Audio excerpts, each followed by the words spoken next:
Okay, hello everybody. I'm just now seeing, it looks like we have 14 attendees. Awesome. So welcome and thank you all so much for taking time out of your busy days to be here and be with us this morning. It's so good to see so many of you here on this Zoom call. I'm Liz Rains, and for the past couple of months, I've been helping the Alaska Press Club put together a series of Zoom webinars related to legislative coverage. The goal really is to help kind of go over some of the basic tools that are available to reporters when covering the legislature, because we know that no matter what your role is in the newsroom, it really does take everybody to keep what happens in Juneau covered. So that's kind of the inspiration behind this Zoom series, hashtag akleg covered. And if you aren't familiar with the hashtag akleg, that is a really great resource just right off the bat for you to follow on Twitter. It's a place where a lot of legislative tidbits live during the session itself. But today's presentation is going to be focused around legislative research. We're going to get some basics on how to use the legislature's website, which can be challenging, speaking from experience. So we want you to know that this is a safe space, and the goal really is for you to utilize this resource here with Jennifer Fletcher. She's a legislative librarian, and she's worked in the Legislative Affairs Agency for nearly a decade now. So we want you to know that there are no silly questions. We don't assume that you already know anything about the legislature, about the legislature's website, or researching legislation. So please feel free to post your questions in the chat. You can post them as ideas or thoughts or questions come to you, and we'll either pose them to Jennifer directly at that time, or we may hold them till the end and go over all of our questions then. And just a heads up, we do have some poll questions that will be coming your way. So watch out for those. We will be asking you questions during the presentation, and that just gives us a little bit more information for Jennifer to be able to tailor her presentation based on her audience. And stick around to the end, because we do have a special Alaska Press Club swag giveaway. We're gonna have a trivia question for all of you. So there is a prize if you stick around to the end of today's presentation.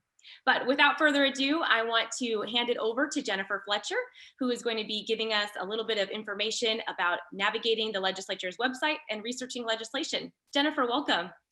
Greetings, and thank you for that introduction, Liz.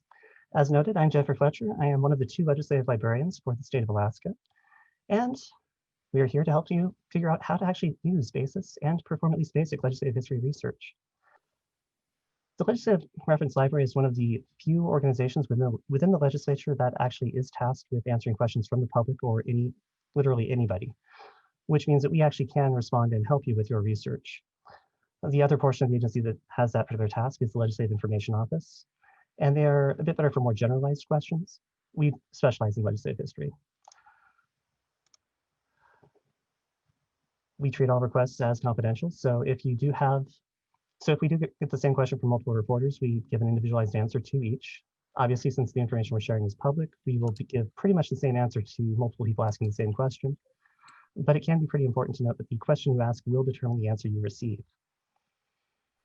So if, for example, you're asking what particular law is in effect on a certain topic now, that'll be a different answer than what was in effect at a certain date in the past. It will be a different answer than if you're asking whether or not a certain activity is covered by law or not.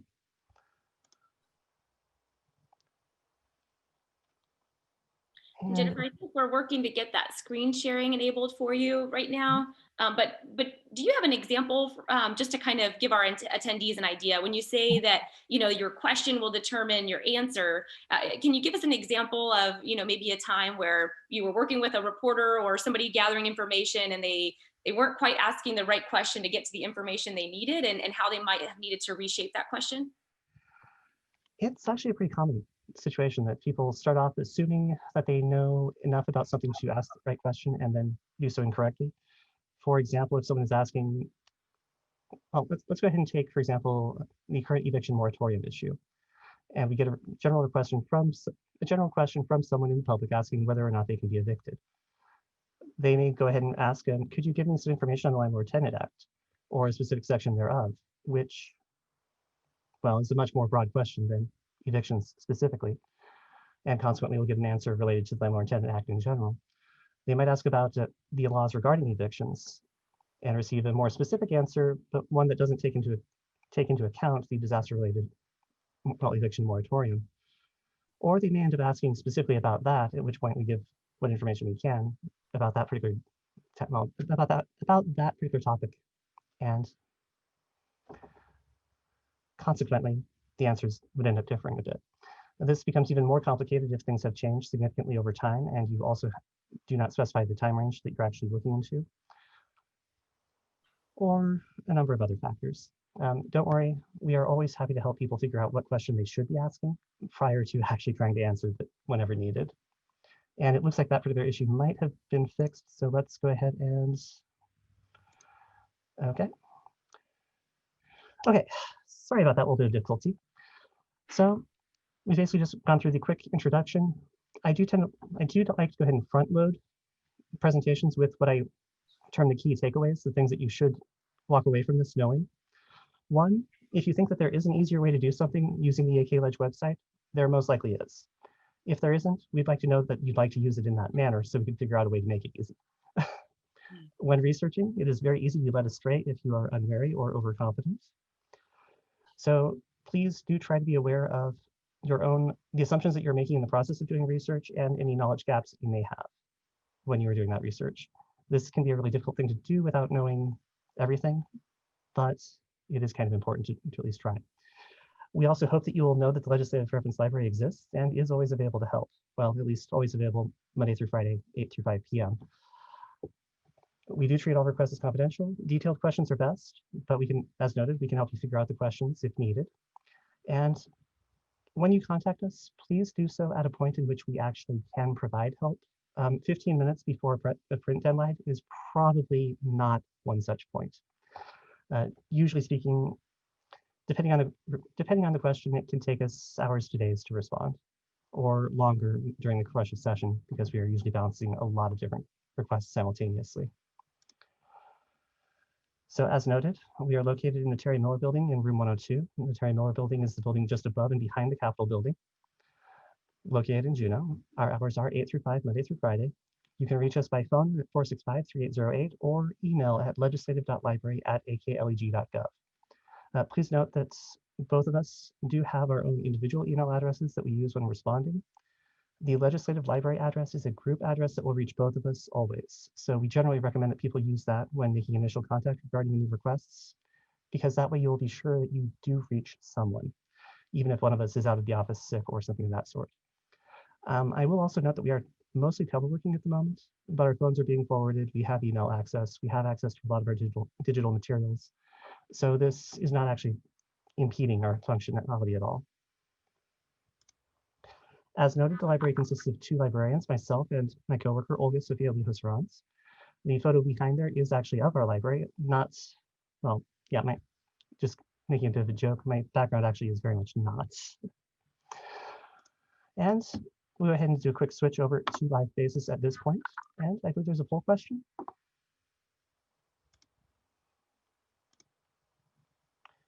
Yes, we have a poll question for all of you coming now. The question is, have you ever used basis before?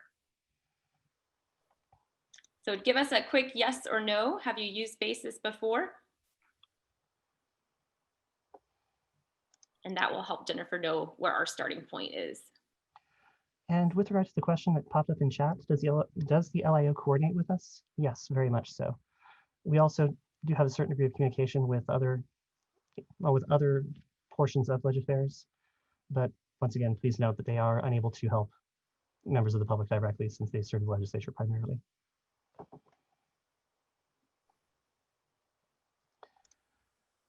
Okay, and I think there's something about having to close that particular poll at some point.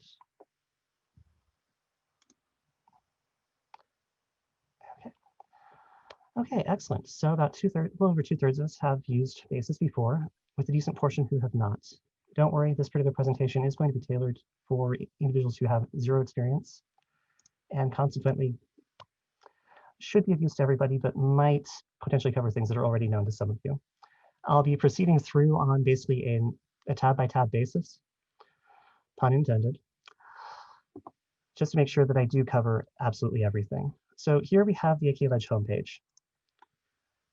you end up having basically interesting alerts, for example, the emergency alerts regarding COVID updates or certain things like Capitol building closures or things of that sort, along with links to the popular pages and certain areas that have been of high interest lately. I don't recall offhand how often this is repopulated, but these are generally specific pages that have been visited quite frequently in the recent past. Moving on, we have basically the information on the Senate and the House. If you just click on the button here, it'll go ahead and take you to the same page as the Senate current numbers.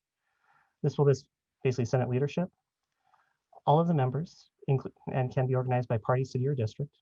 And if you happen to click into any of these individuals, for example, just click on Senator, click Bishop, you will then be taken to their bio page, from which you can look at their bio information, their committee membership in the current or any past legislature that they have served in, their bill sponsorship, once again broken down by current or any specific past legislature they have served in, and then their overall voting record in each legislature. Please note that this voting record is a complete vote on everything, procedural and substantive. And consequently, it may not be as useful as, for example, the vote on a specific bill, but when you scroll down and look at those votes, you can then be taken to the specific bill page from this link. I'll refrain from doing that now since I'll be skipping ahead. Now going back, you can also choose past members, and this can be organized either by session or alphabetically. It does take a little bit longer to load since there's a little bit more data. So here, you can go ahead and sort it into the specific legislature. So if we're interested in who is serving during the 13th legislature, we can click there and we'll see a complete list. And once again, you can click into those pages. I chose a bad legislature for the 13th since basis generally is populated only from 1993 through present. So if I were to go ahead and click into, say, Representative Furness, it will take us to the bio page, but there will not be, oh, looks like they have updated that a little bit. There will not be as detailed information in some of the categories. For example, the voting record is not populated.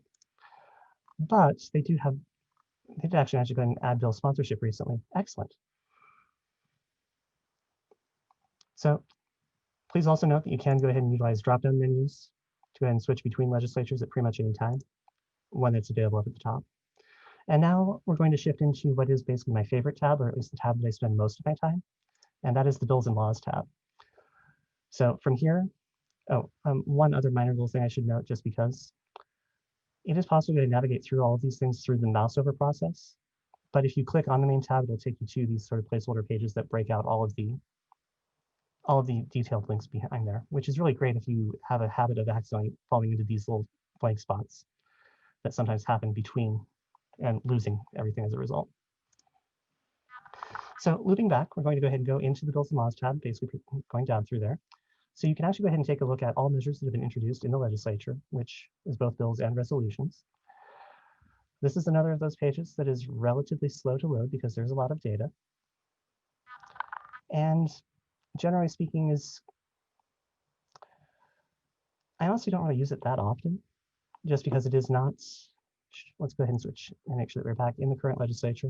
Note that there's usually an indicator at the top of the page if you are in a past legislature. So in this case, it'll list all of them out by number, House bills, all the way down. And it's useful if you're looking for a comprehensive list of things, but for the most part, maybe not the best page to go to for most things. Actions by date is this page that I tend to go ahead and utilize very often in order to go ahead and keep track of what has been happening. It will give you all actions that have been taken on bills on a specific date. This includes things such as scheduling them for hearings, hearing them, votes, all the procedural processes, and everything else of that sort.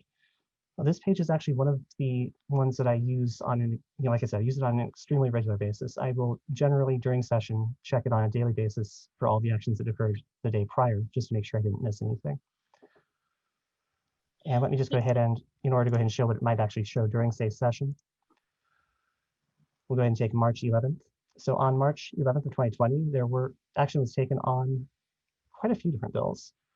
Please note that each of these links will take you to that bill, and generally speaking, the current status page, the current status column at that time will list what action was basically taken. So for example, here with House Bill 86, I'm choosing that one specifically because its last status date was March 11th. We can click into the main bill page for that bill, and it will show us that on March 11th, it was referred to the House Labor and Commerce Committee.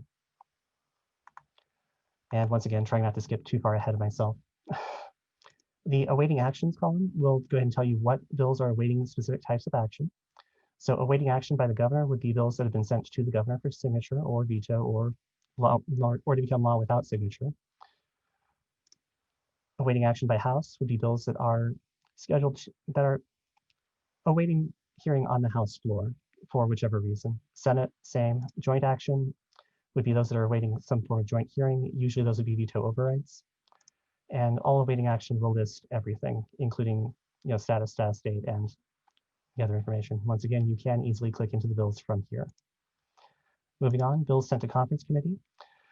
These are the bills that have been sent to a conference committee in a given legislature, which basically means there's some sort of form of disagreement between the House and Senate regarding what the contents of the bill should be that they have to go ahead and work out.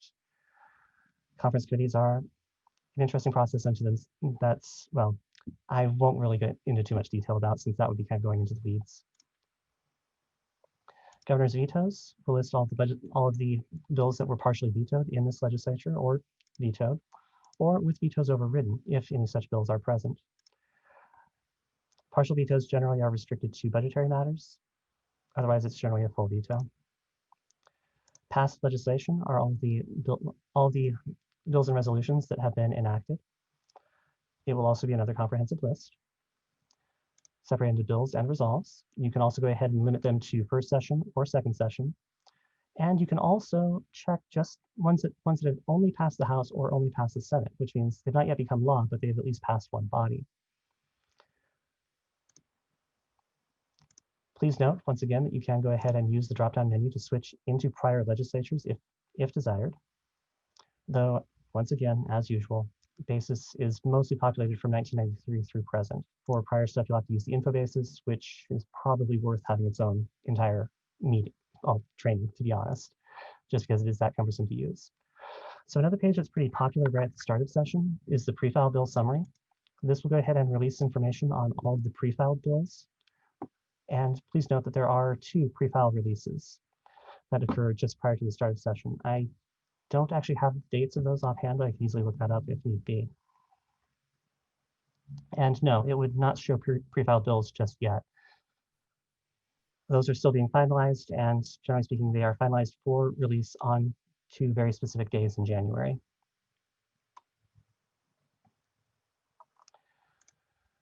Regarding the other question, is there a mechanism by which we can track progress of bills by notification? Yes, that will be covered a little bit later, just to keep things orderly. Oh, I should have noted actually, there's both the first and second release. You can filter them out by that, as well as by first or second session and House or Senate. So all 3 filters can potentially be useful. It will list the bill, short title, sponsor, status, and the pre-file release date as well. Moving on, requester summary. So it is fairly common for bills to be introduced by request. And this will go ahead and list all the organizations that have requested bills be introduced and allow you to access which of those bills are present. Generally speaking, a short by request simply indicates that someone unspecified requested that legislator introduce that bill and they acceded. Other organizations that typically do so include the Legislative Council. This is usually a reviser's bill or certain other key matters related to the nonpartisan portion of the agency. And of course, the governor introduces all of his bills by request. So one particularly good location to go and look for any of the legislative action proposed by the governor is right there. Statistics, well, this is a page that I don't use too often, to be honest, but it can be pretty awesome for general what has the legislature done or other statistical information. Excellent, which is also pretty fascinating. You can go ahead and see the total numbers of bills that have introduced, how far they've progressed, and everything else. You can also go ahead and select and have it display bills from certain ranges if you want. If you happen to remember the bill is somewhere in that area. Okay, we seem to have an error on that. I may have phrased that poorly.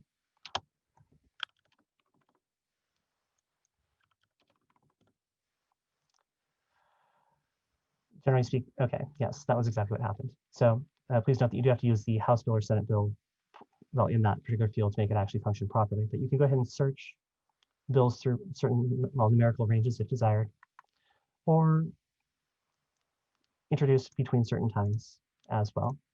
This can, for example, be useful if you're comparing bill activity between the first and second session of a legislature, or other potentially interesting things. Sponsor summary is actually a really useful page. This is the page that you need to go to if you're trying to see all of the legislation that has been sponsored by a specific member. So for example, we can go ahead and take a quick look at all of the bills that have been sponsored by Representative LeBon in this particular legislature. And well, here we are. This is one of those points where there is a potential complication that I'm going to go ahead and note. Generally speaking, when members are chair or co-chair of a committee, sometimes they will actually introduce those as committee bills or personal legislation as a committee bill instead. So it can be important to also check committee membership, if chair, check to go and see if that particular committee has sponsored any legislation, because sometimes that is something that is done. You can also check here by committee, which is also quite useful. And once again, as always, there is the drop-down menu, so you can switch to past legislatures as well on this particular screen. This then leads to one of my favorite pages, which is the subject list. Subjects are assigned to bills based on their topical contents, and you can go ahead and use this page to actually gather, well, to look at all the bills that relate to something specifically. So just as an example here, we'll click on highways, and this will list all of the bills that actually have that subject tab.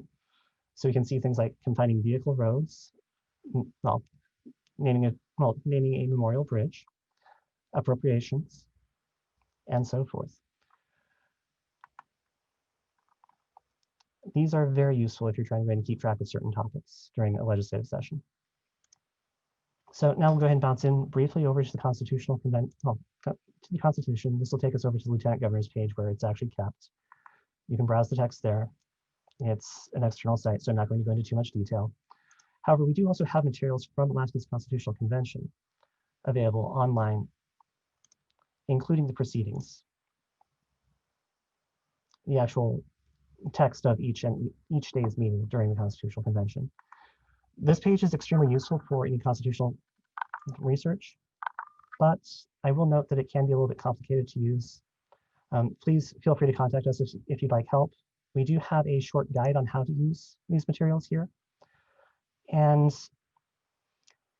it can be sufficient, but as always, we're available to help. Please feel free to contact us if you have any need. And note that all of these will expand, and we do have committee level materials from that convention as well. So moving on. Statutes. This will go ahead and bring you to the current online version of the Alaska statutes. You can go ahead and easily search for a specific statute using like 741, let's go 410, just because it's one that comes up way too often.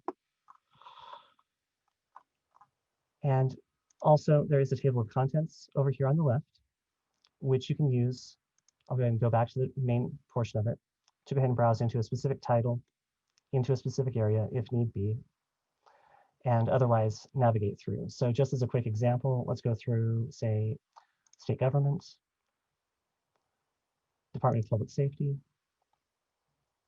and then you can go ahead and browse and see these short titles assigned to each of these specific statutes, and then even click into them to reach this point.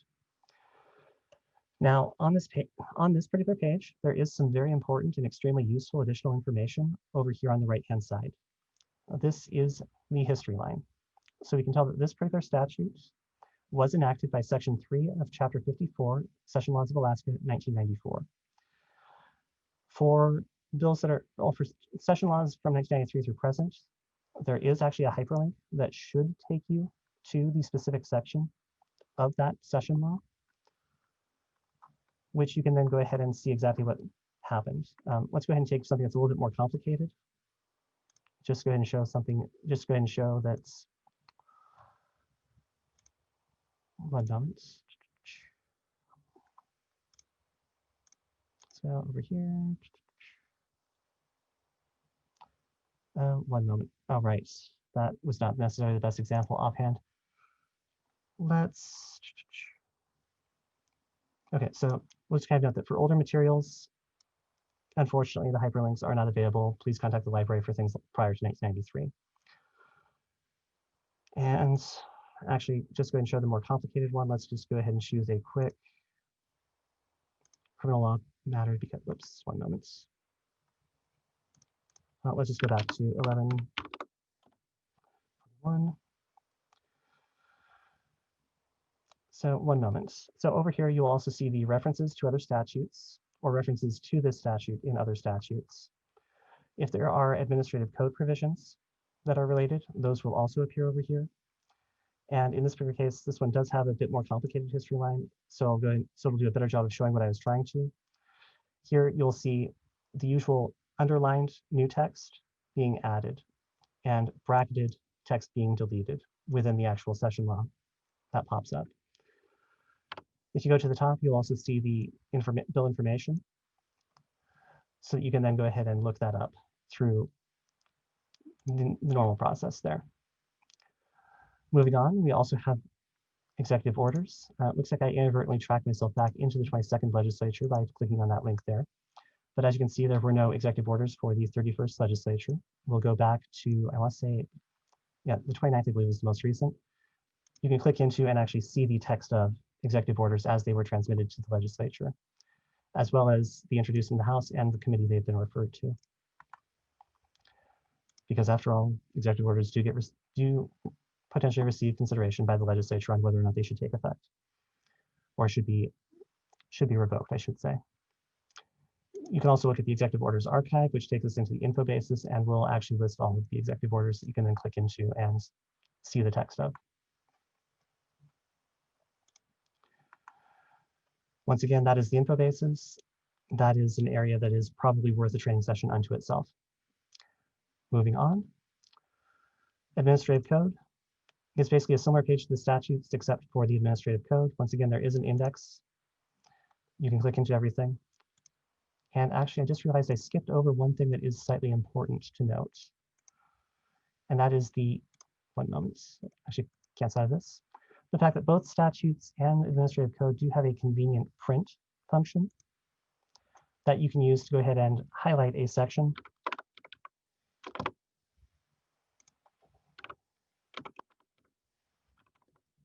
to potentially print. And it will go ahead and just have that range. It looks like it's having a little bit of difficulty loading this particular one, probably because I selected a few things that don't actually exist.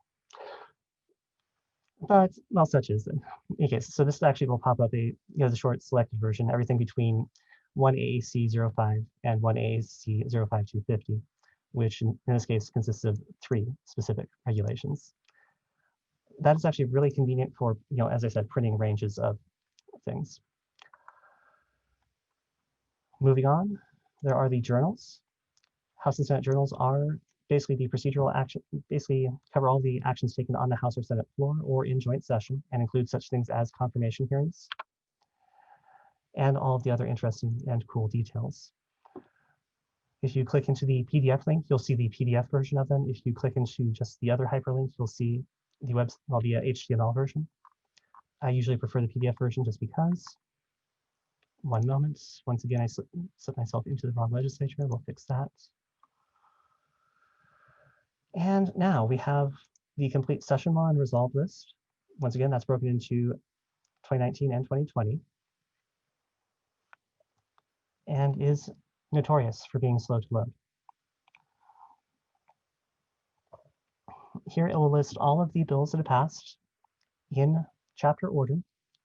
Those that are vetoed will end up taking the top. They'll provide the bill information, short title, status date.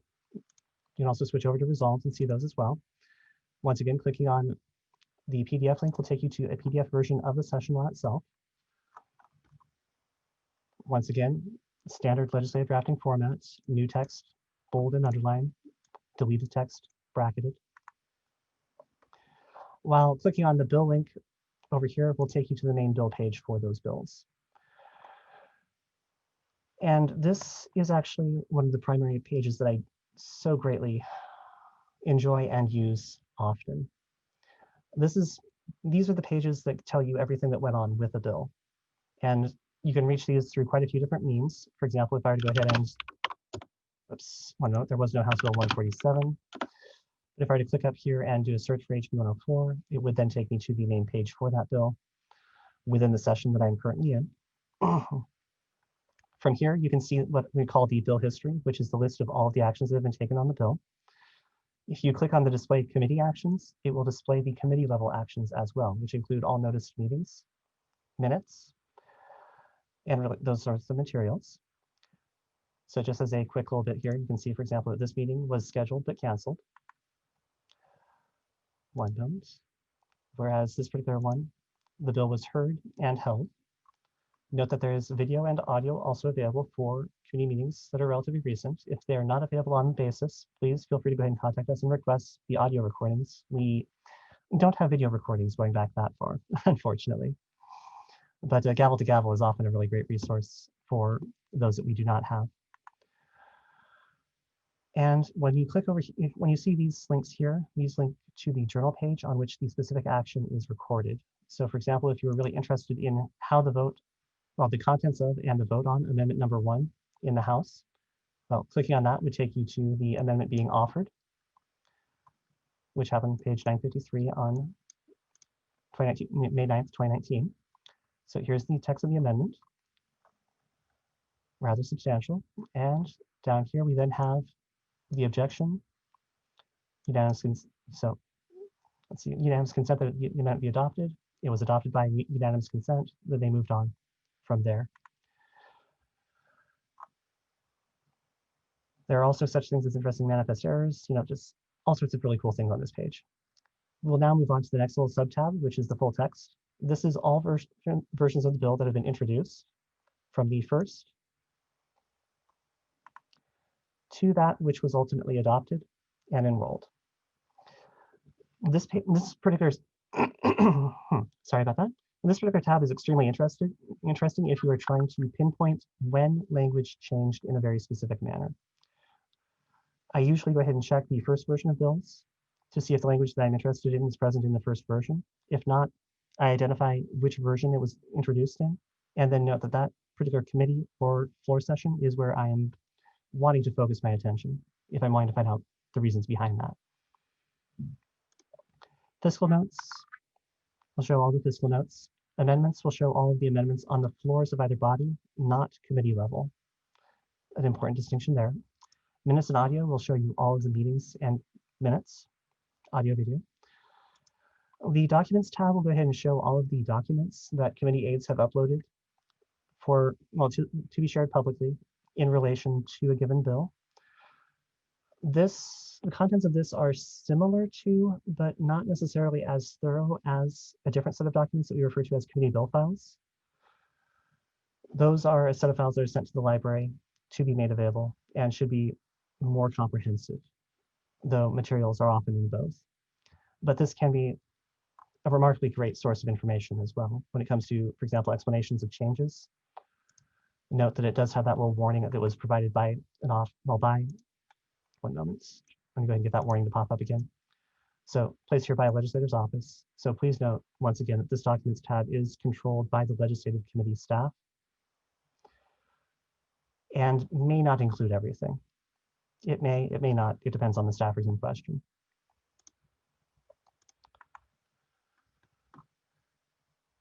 But basically, yes, these are the pages that you go to for pretty much all of the public information related to a specific bill. Two other tools that I'm going to note offhand. At the bottom of the page, you'll see the subject list for the bill. And you can click into those subjects again. But there are two really cool tools here in the similar subject match and exact subject match. Exact subject match will search for any other bill that has this exact set of subjects. If there are additional subjects or one is missing, it will not turn up that bill. In this case, there are no other bills that have those exact subjects added. Let's see. So adopted and enrolled do not quite mean the same thing. Adopted is passed by if I recall correctly, adopted is passed by a body. Enrolled is the version that is actually sent off to the governor for approval. So looping back, similar subject match will show about the same thing plus or minus a subject. So if something had corporations, estates, housing, loans, sales, and trusts, but not licensing, it should show up in a similar subject match. These two tools can be very useful for finding other legislation on the same very specific subtopic that have been discussed in that legislature, which may happen with, for example, companion bills. And okay, it looks like there's one other good question. For audio only, one moment, we'll go ahead and go over here into a community minute. You can actually go ahead and click here to hide the video, and that should prevent the video from loading and be more suitable for low bandwidth research. Hopefully that answers your question on that front. And Jennifer, you mentioned a companion bill. Do you want to just maybe just briefly mention what a companion bill is and how that works? Okay, sorry about that. I may be assuming a little bit too much knowledge, as I sometimes do. So it is fairly common. So I should note that what I refer to as a companion bill isn't exactly the usual usage of the term. For example, at the congressional level, a companion bill is the bill that is matched, and each of those two bills only has to pass one body. In the legislature, all bills that become law have to pass both bodies. So in Alaska, what I refer to as a companion bill is basically a bill on the same topic that is introduced usually at about the same time, so that the other body can start discussing an issue and thus take more rapid action on whichever bill becomes the vehicle in the end. So really common situations for this are, for example, governor's budget bills. Those are sent to both bodies, and both bodies usually do start discussing matters before, for example, the House passes the operating budget. The Senate will usually hold some hearings and otherwise discuss.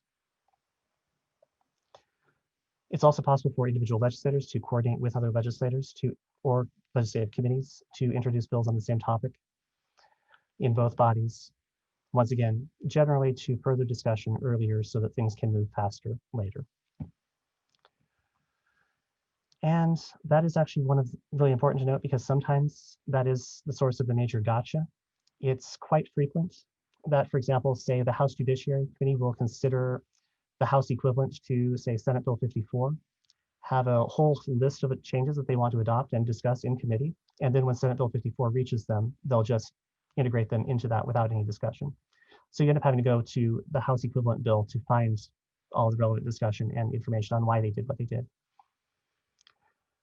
This also sometimes happens across legislatures. I mean, it's extremely common for a bill to be worked on through multiple legislatures. Just look at, for example, Senator Michicki's efforts to reform the alcoholic beverage control, well, basically alcoholic beverage code, or so many other efforts that tend to happen. So sometimes it's also necessary to check the prior legislature for similar bills as well. Looping back, we were just on session laws. Resolves are basically the same. So these two links, actually, one moment, we were just on the session laws. These two links will take you to the list of all of the digitally available session laws and resolves, which happens to be an info basis. And you can go ahead and browse all of them by list, or you can use the query function. Once again, this is the older information system. It is a lot more cumbersome, less user-friendly, and I'll refrain from going into it into much detail. Here, we now get into two of the tools that are extremely useful, including one that a question was asked about earlier, which I'll just skip ahead to for just a moment, the Bill Tracking Management Facility. This page is where you can sign up for text or email alerts related to specific bills as actions are taken on them. You will need to go ahead and create an account, but once you have, you can then go ahead and insert. You can actually let the system know which bills you wish to receive alerts about, and it will send out alerts when they are scheduled, when action is taken, and all of those interesting and neat things. Basically, if there are any bills that you're wanting to track, this is the place to go and do it.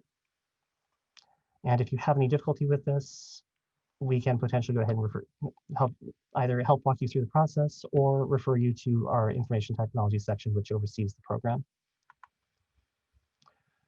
The other really important tool is the Statute Information Retrieval System. This is amazingly useful if you are wanting to track all bills that are introduced that want to change a specific title, chapter, or statute section. So just as an example, let's go ahead and throw in all of the bills that would actually change criminal offenses, Title 11. a rather extensive list. If you have, for example, a more specific bit, you're wanting to go ahead and go by chapter, you can go by chapter, you narrow it down further. This would change, this is the list of all the bills that would change the section offenses against the person. And then if you have an even more specific one, note that if you do this, if you frame it incorrectly, for example, if there is no responsive result, it will show error loading. The key to knowing whether or not it's down, malfunctioning, or if it's a genuine, there is nothing on that particular one, is to go to a higher level and see if there is anything else that's responsive. Once again, this is another of those pages that you can go back in time with. So for example, if you're looking at the 11th, if you're wanting to go ahead and see what was going on in 2009 or 10, you can once again do exactly the same thing there. And one moment, I changed my, let's see, I ended up changing the legislature again. So one other key thing I'll note on this page is that the legislature highlighted in red is the legislature that you are currently active in. And you can easily click to switch at any time. That mostly covers the Bills and Laws tab. Let's go ahead and move on over to committees. Committees will go ahead and detail all the interesting things in committee. You can then go through all, you can then go ahead and click into, for example, the Finance Committee. It'll show you all of the members. You can click into all the meetings, all the bills that are referred to the committee, either awaiting referral to the committee, in committee, reported out, or all. And of course, there's the bill sponsored as well. This too, you can switch around and go into the past quite readily. You can also check special committees, other committees, joint committees. You can also look at the finance subcommittees. Once again, finance subcommittees are a little bit special. They don't always provide as much in their records because they're not necessarily required to. And that is often another of those interesting places that I tend to go to see what's going on with that particular level. Publications page holds a lot of useful documents. We are running a little bit short on time. I'm running a little bit behind where I'd like to be, so we'll go ahead and just rush through and note that it's a really useful page to look at. Get Started holds a lot of training materials, another good place to go. Information offices will give you information on the LAOs, their contact information. Leg Affairs will go ahead and give each information on each of these subsections of the agency. Legislative agencies will give you information on our related organizations such as Leg Finance, Leg Audit, the Ombudsman, etc. And links will take you to a bunch of other interesting places. So pausing for a moment, it might not, as noted, it would probably be a great idea to go ahead and see whether or not there are any other questions that are currently present regarding just basis navigation in general. Yeah, thank you, Jennifer. That was a lot of really awesome, useful information. And a great like step-by-step demonstration of how to utilize basis as well. I certainly learned a lot myself. Oh, good. Looks like we're getting some good comments there in the chat. And one thing that you mentioned, Jennifer, it might be interesting to highlight is when you were looking in the bills and laws section, you noted that, of course, all of the governor's bills are sent from the governor by request. So it might be interesting to just kind of maybe walk our attendees through why that is, that, you know, the governor, being in the executive branch, can't introduce a bill himself or herself. That is generally, yes, that is generally correct. Usually what ends up happening is the bills are sent to the rules committees and they introduce those bills on the governor's behalf. I'm trying to recall, I'm momentarily blanking out actually on the reason for why that is. I believe it's probably a constitutional provision, but I don't happen to remember all the details offhand, and please don't quote me on that. Sure, the governor being the executive branch versus there's the legislative branch. So that can be one thing perhaps to make note of, that a governor can't actually introduce a bill themselves, but they can propose legislation that then has to be introduced by usually the Rules Committee, but not necessarily always the Rules Committee, right, Jennifer? I want to say it is almost always, almost always. I'm not aware of offhand any times that it has been a different committee, but there have sometimes been times when executive branch task forces have been able to go ahead and introduce bills through other committees. Through so committee. Maybe there might be some indirect influence there. And there was a question about sponsorship. Mhm. Um, and kind of what does it mean to sponsor a bill? Is that something that you might want to tackle, Jennifer? Generally speaking, the sponsor of the bill is the one who ends up being responsible for ensuring its overall flow through the legislature. Usually sponsorship also indicates some degree of interest or importance on that topic by that individual. That's actually one of those things that the by request tag sometimes notes. Legislatures may introduce bills requested by a constituent, for example, by request as a way of signaling that they may not be as interested in, in pursuing that specific legislation themselves. Right, because only legislators or committees can introduce bills. Correct. Awesome. Let's see, do we have any other questions here in the chat? I know that was a lot of information. Mhm.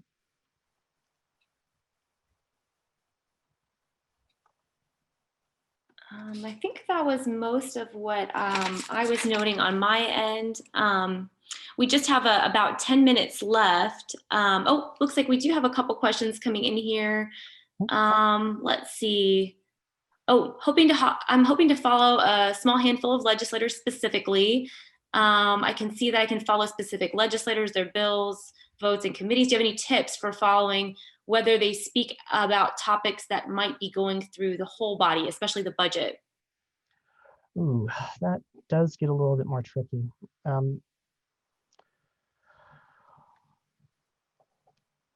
I would probably, let's see.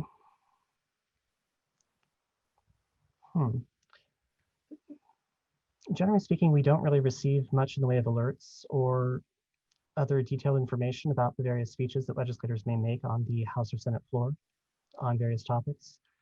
I would probably actually suggest contacting the legislators' offices directly and seeing if they are willing to go ahead and notify in advance when they're going to go ahead and do that. That's a good idea. Yeah. Other possibilities, of course, would be checking whether or not they've introduced legislation on a specific topic, or following bills on that topic to see if they're introducing amendments or discussing in the committee hearings interesting information or other ideas of that sort. It looks like there's another question about what is the process behind the scenes between a bill being introduced, amended, or passed to being posted online. So generally speaking, bills are sent to legislative legal for drafting. Those go through an approval process. All that is confidential, not public. Once the bill version is introduced, as in submitted to the legislature for introduction before the body as a whole, that specific version of it becomes a public record and is the first that is placed in basis. Committees may suggest and have work drafts created, once again, usually by Fletcher legal and usually confidential, unless they choose to make them publicly available. And then eventually they will choose to adopt a version, which then becomes the next public version that is available on basis. Floor amendments, of course, are public information once they happen on the floor. Up until the point that they're actually introduced on the floor, they can still be withdrawn, so they remain confidential until introduced. I think that mostly covers that particular question as well. Looks like we have another question here asking, can you name an example of what requests you get from the press? Like what are some sort of frequently asked questions that you receive from members of the press?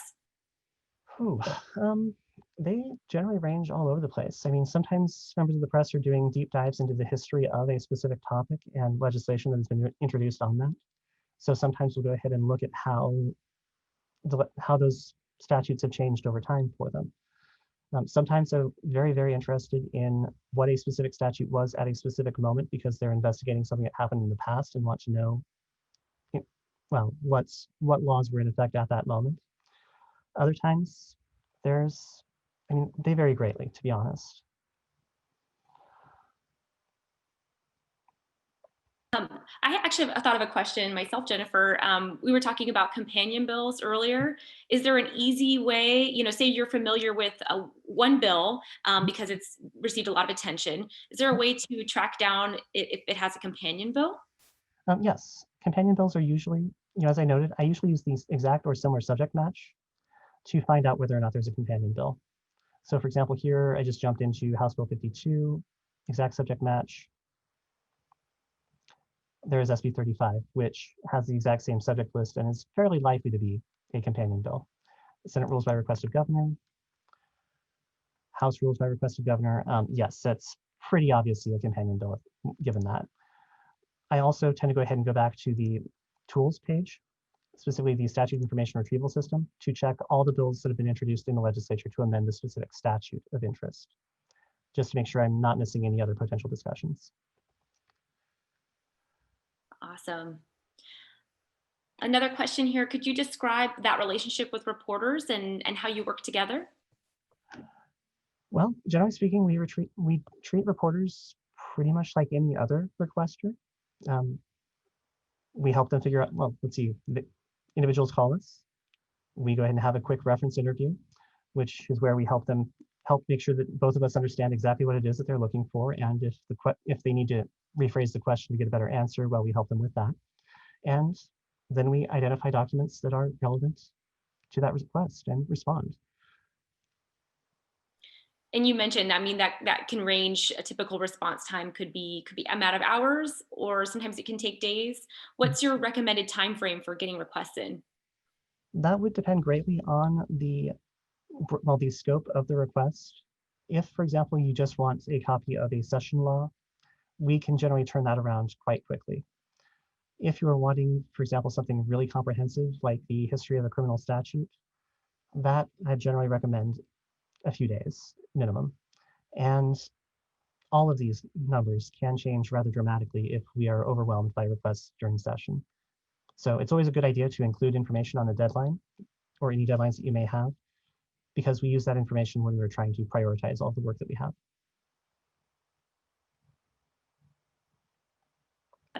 That's good information to note there. And I also wanted to note that this presentation was suggested to us by Zoe Sobel at KUCB, who has worked with Jennifer on a past story and reached out to the Alaska Press Club and mentioned that Jennifer would be a wonderful resource, and she suggested today's presentation. So thank you very much, Zoe, for letting us know about this resource.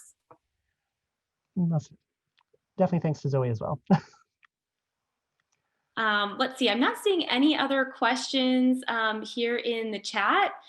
We really hope that all of you have found this to be helpful. I'm going to paste Jennifer's contact information as well as some contact information for the Legislative Reference Library in your chat right now, so that everybody has that information for future reference. Of course, you can always reach out to Jennifer directly or reach out to the library with any follow-up questions. Oh, I do see we do have one more question coming through. I think we have a few minutes if we want to answer that. What's the best way to track the history of a statute to see when it was first added as law and how it has been modified over time? So generally speaking, the best way to do that is usually to go straight to the statutes. So let's go ahead and say we're looking at AS 3905050. We would just go ahead and bounce straight over to the history line and see that, okay, this was enacted in 1959 by Chapter 64, specifically Section 26. For more complicated statutes, there will be a much more extensive list, and it would be necessary to look up each of those individual session laws to see the changes that have been made. Please note that this is another of those areas where there can be some gotchas, because after all, there are repeals and reenactments of statutes. When a statute is repealed, and especially when it is repealed and renumbered, that will cut off the history line. So just as a very specific example, almost everything in Title 11 will date back to 1978, which was a major criminal code revision in which they repealed everything and then enacted a reorganized code. So regarding the best way to do so, for relatively simple statutes, this will suffice. Otherwise, it might not be a bad idea to contact us, and we can help make sure that you actually have everything. All right, thank you so much, Jennifer. If we could just do a virtual round of applause for Jennifer right now. Thank you so much for walking us through all of that information. Yeah, and my apologies about not getting through the specific legislative history research example. May have dramatically underestimated the amount of time required at some points. I think this was a great overview and probably a lot of information for us to think about and take in right now. So we may look at perhaps coordinating another session with Jennifer to kind of go over some of the many other resources that are available through the Legislative Reference Library. I do want to take just a moment to recognize some of the organizations that were involved in making today's session possible. Of course, the Alaska Press Club, a big shout out and thank you to them. Rosie Robarts has been sort of the ringleader on today's presentation. And this was made possible in partnership with the Alaska Center for Excellence in Journalism, with support from the Atwood Foundation, the Knight Foundation, and in partnership with Rasmussen Foundation. So thank you to all of those organizations that came together to make this possible. And as promised, we do have a trivia question for you for a chance to win some very much coveted Alaska Press Club swag. So all right, get ready now to type into the chat, because the first person to answer this question correctly will be the winner. And the question is, what was the Alaska Territorial Legislature's first act? And by the way, you can, I was able to find the answer to this question through the legislature's website.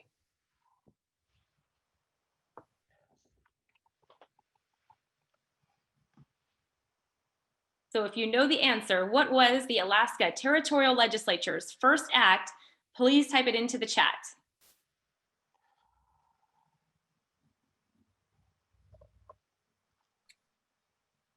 Ooh, ding, ding, ding, ding, ding.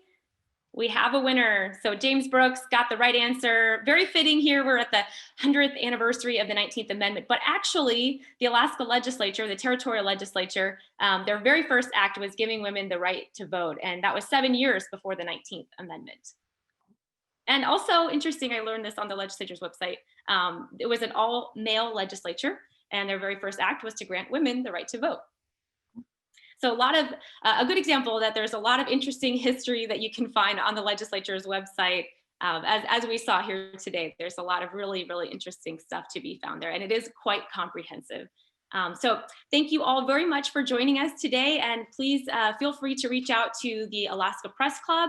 If you have any ideas for other sessions that you would like that would be helpful to you, please feel free to reach out to Jennifer directly with any related questions to today's presentation. I do want to do just a brief teaser. We do have another session coming up that's under this umbrella of #AKLegCovered. And that session is going to be all about budget basics. We're going to be hearing from Larry Pursley and Tim Bradner. Tim is a co-owner of the Legislative Digest. And then Larry Pursley, of course, is UAA's Atwood Chair of Journalism. And they'll be joining us. That's going to be taking place on Friday, December 11th at 9 a.m. So mark your calendars and keep your eyes peeled for another Facebook invite, because that will be our next session in this Zoom series leading up to session. So thank you for joining us, everybody, this morning. Really great to see so many journalists in attendance. And again, we will make this recording available for anyone who wasn't able to join that may find this helpful. Thank you very much, and we hope you have a great day.